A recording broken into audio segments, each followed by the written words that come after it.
Muito obrigado, Sr. Presidente, Sr. Ministro, Sr. Secretário de Estado, Srs. e Srs. Deputados.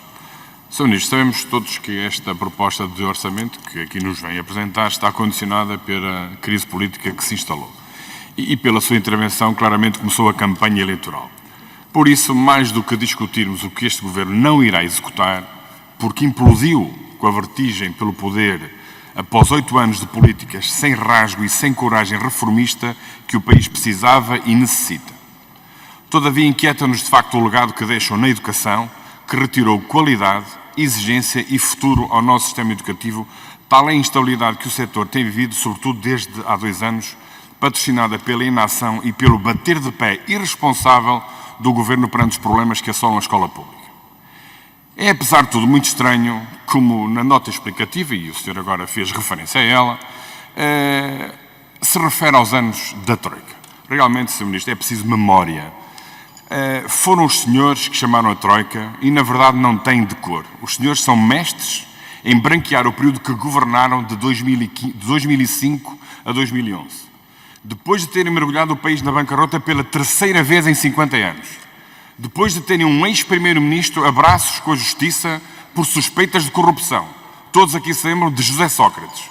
8 anos depois de uma governação falhada que termina com a admissão de António Costa, cujo núcleo duro está envolvido num pântano de esquemas suspeitos de corrupção, os senhores, na apresentação do nono orçamento, ainda vêm falar da Troika e escondem-se atrás de um programa de governo que o PSD foi obrigado a executar por irresponsabilidade de um governo socialista.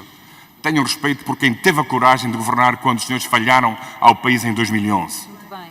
Portanto, é óbvio que não podemos estar satisfeitos com o legado que os senhores deixam no setor da educação.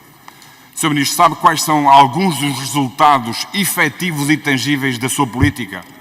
Primeiro, instabilidade. Segundo, irresponsabilidade. E terceiro, imprudência. Vejamos, instabilidade. A principal reivindicação dos professores, a recuperação do tempo de serviço, o Governo não quis nem diálogo nem negociação séria. Preferiu a instabilidade à paz nas escolas, em prejuízo claro da escola pública.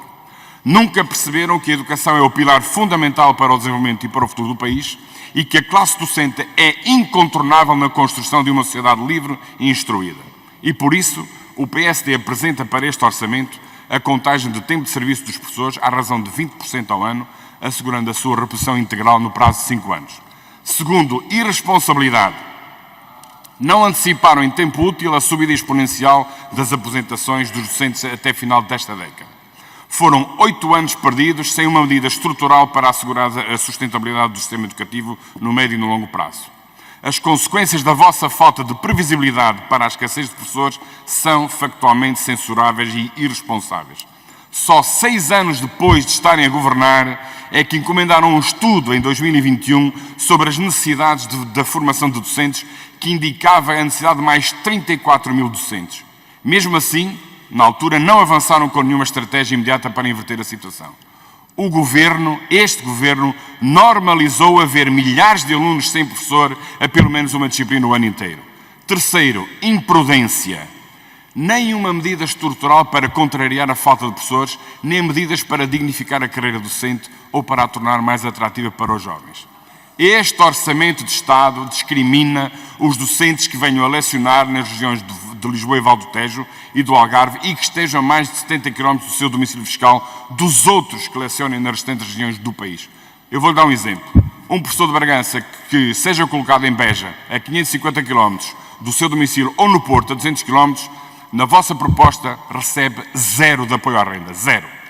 Sr. Ministro, dou-lhe um conselho. Esqueçam a vossa proposta e aprovem a do PSD, que não discrimina ninguém, porque se aplica a todo o país e permite que o valor suportado a título de despesas de alojamento passe a ser dedutível, um montante correspondente a 30%, com um limite de 1.440 euros em sede de IRS.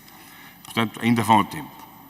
O grave, Sr. Ministro, é que nesta proposta de orçamento que nos apresentam não vai fazer baixar o número de alunos sem professor, não vai inverter o achatamento da curva das aprendizagens dos alunos, não vai aumentar o salário real dos trabalhadores da educação por via da carga fiscal, não vai tornar a carreira docente mais atrativa, não vai acabar com a burocracia nas escolas, não vai compensar as saídas dos docentes por aposentação com a entrada de jovens professores e não garante a mobilidade por doença aos docentes que realmente dela precisam. Disse.